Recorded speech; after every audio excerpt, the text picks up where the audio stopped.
Assalamualaikum warahmatullahi wabarakatuh. Alhamdulillahirabbil alamin. Wassalatu wassalamu ala asyrafil anbiya'i wal mursalin sayyidina Muhammadin wa ala alihi wa sahbihi ajma'in. La haula wa la quwwata illa billahil aliyyil azim.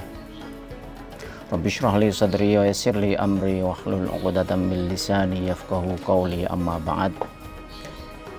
Seluruh pemirsa yang saya cintai, teman-teman Civitas Akademika YN Purwokerto yang saya banggakan, dan seluruh pemirsa yang dirahmati oleh Allah Subhanahu wa taala. Marilah kita panjatkan puji syukur kehadirat Allah Subhanahu wa taala. Pada kesempatan ini kita masih diberikan nikmat yang luar biasa oleh Allah Subhanahu wa taala, berupa nikmat hidup, nikmat sehat, nikmat iman Islam, dan nikmat-nikmat yang lain yang diberikan oleh Allah Subhanahu wa taala yang luar biasa banyaknya. Shalawat salam marilah kita sampaikan kepada junjungan kita Nabi Agung Muhammad sallallahu alaihi wasallam, panutan kita, suri tauladan kita dalam kehidupan ini. Para pemirsa yang dirahmati Allah Subhanahu wa taala, dalam konteks kehidupan kita ini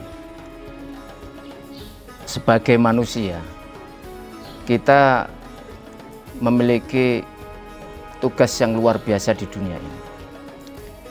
Oleh karena itu kita harus menyadari diri kita sendiri. Oleh karena itu kemudian dalam konteks menjalankan kehidupan kita diberi panduan oleh Allah Subhanahu wa taala yang berupa Quran, yang berupa kitab suci Al-Quran, hadis, dan kemudian referensi ulama. Dan kemudian kita diminta untuk menyadari diri kita. Siapa sih kita ini? Pemahaman tentang diri kita, pemahaman tentang diri sebagai manusia ini luar biasa bagi kita untuk menemukan kesadaran kita sendiri itu. Para pemirsa yang dirahmati oleh Allah Subhanahu wa taala, memang ketika kita membahas diri kita sebagai manusia, ini seringkali kita dihadapkan pada hal yang misterius. Sebetulnya kita sebagai manusia itu siapa? Nah, kan begitu. Nah, oleh karena itu ketika kita memahami diri kita, nanti akhirnya kita akan menemukan jati diri kita dan kemudian akan dapat menjalankan kehidupan kita dengan sebaik-baiknya. Memang seringkali kalau disebut oleh orang lain sebagai orang yang bodoh, mungkin barangkali begitu, mungkin banyak orang yang marah. Kita sebagai orang manusia seringkali ketika mendengar orang kemudian menghina orang lain, orang yang dihina biasanya marah. Pertanyaannya, kenapa itu bisa begitu? Nah, begitu. Dan seringkali ketika kita sebagai manusia ini seringkali kita juga senang terhadap tampilan-tampilan atau senang terhadap mungkin acara-acara televisi yang berbau bertengkar. Kenapa bisa begitu? Nah, ini perlu kita coba renungkan.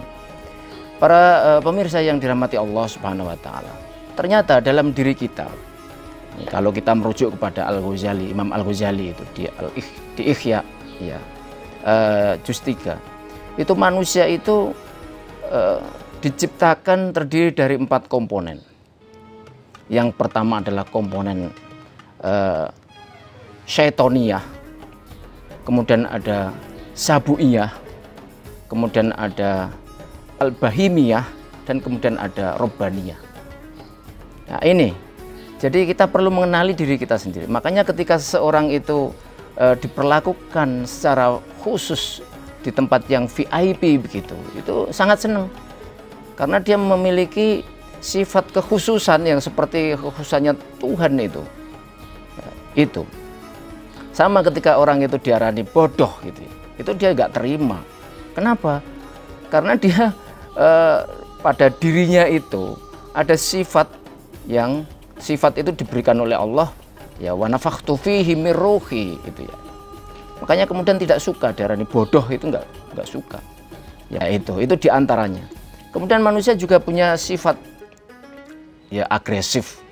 Makanya kemudian senang dengan tayangan-tayangan barangkali debat yang ada di televisi gitu ya. Kemudian acara-acara gelut yang di televisi, baik fisik maupun pemikiran, itu kan senang gitu, agresif, senang menyerang. Nah ini diantaranya gitu. Kemudian yang berikutnya ada sifat bahimiyah, sifat kebinatangan. Dalam konteks ini sebetulnya Allah itu memberikan potensi-potensi yang bagus sekali, potensi yang bagus sekali, karena sebetulnya sifat robbaniyah itu ketika diimplementasikan dalam kehidupan sehari-hari oleh manusia sebetulnya adalah sifat penyayang, membantu, ikut mengatur gitu. Ini sifat yang bagus gitu, yang diberikan oleh Allah Subhanahu wa taala. Nah, kemudian sabuiyah itu juga bagus.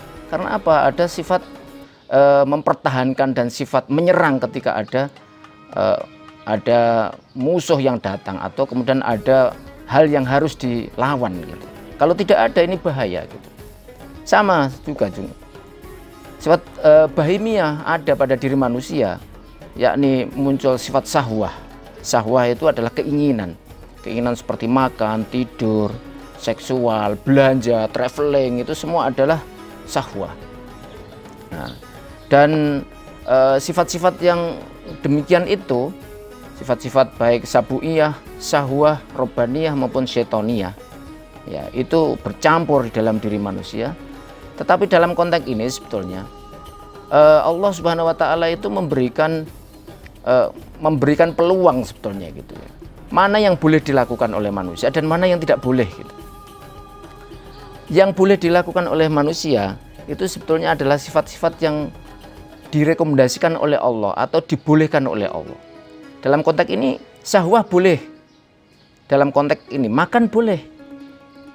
Tetapi makan yang seperti apa? Makan yang kalau semua itu disetting setting pada posisi yang direkomendasikan oleh Allah, dibolehkan oleh Allah, bahkan direkomendasikan, itu akan menjadi baik bagi dirinya. Tetapi ketika disetel atau disetting over, sifat ketuhanan atau robbaniyahnya setel over, itu akan menjadi tirani, akan menjadi power yang luar biasa yang juga membahayakan pada dirinya dan pada orang lain.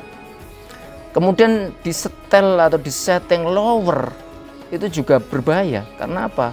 Dia tidak care lagi, tidak peduli lagi, tidak mau ngurusi, tidak mau ngatur, dan seterusnya. Ini bahaya. Jadi yang direkomendasikan oleh Allah, yang diperbolehkan oleh Allah dalam konteks syahwah adalah yang tengah-tengah. Jadi tidak boleh over, tidak boleh lower. Kalau over itu nantinya menjadi syahwah serakah, ya. Dan ketika lower itu menjadi jumud. Oleh karena itu tengah-tengahnya adalah iffah, dapat menjaga diri dari hal-hal yang tidak diperbolehkan oleh Allah. Baik makan, minum, tidur, seksual, maupun yang lain-lain yang kemudian termasuk santai-santai. Ya, ghadab juga begitu. Sifat ghadab yang diperbolehkan oleh Allah Subhanahu wa taala atau yang direkomendasikan oleh Allah Subhanahu wa taala adalah sifat ghadab pada level yang tidak ekstrim kanan, tidak ekstrim kiri. Kalau ekstrim kayak over, ya itu namanya nanti adalah menjadi orang yang ngawur, ya, tahawur. Ya. Tapi kemudian ketika disetting pada tingkat yang lower, itu sangat berbahaya juga karena menjadi orang yang jubun, penakut, atau kemudian pengecut. Ya, ini sifat tawasud atau sifat tengah-tengah, posisi tengah-tengah yang perlu kita posisikan semua dari konteks diri kita. Termasuk sahwah.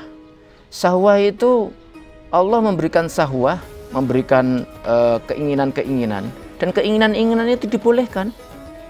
Makan boleh, asal settingannya tepat. Tidur juga boleh, asal settingannya tepat.